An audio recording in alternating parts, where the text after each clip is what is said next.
Yeah, certainly a tense day in the courtroom. We saw Heather Mack wiping tears off her face as her aunt emotionally begged the judge to keep her in prison. The judge will do just that, denying her motion for release today, keeping her apart from her 7-year-old daughter as this trial moves forward.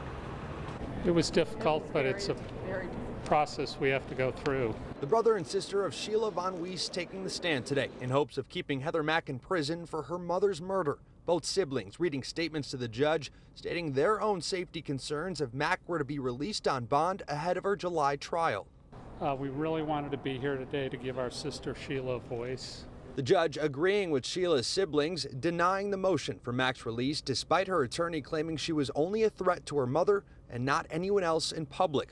Mack has already served roughly 8 years, 7 of which at an Indonesian prison after her mother's body was found in a suitcase in Bali back in 2014, a crime her and her boyfriend were convicted of overseas. She's certainly struggling, and it's hard when you're a younger person especially to be confined. And I think really the thing that makes it so hard is the absence of her daughter from her life.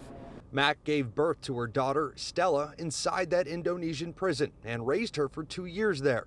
As Mack awaits this new trial, a Cook County judge recently ordered Stella to stay with family in Colorado. Mandatorily, Heather's allowed to have access by phone to Stella, but it's on a much more limited basis than it was before. Now the trial moves forward, with the defense set to argue the conspiracy aspect of the murder, planning to use claims from Heather's ex-boyfriend, who is still incarcerated overseas.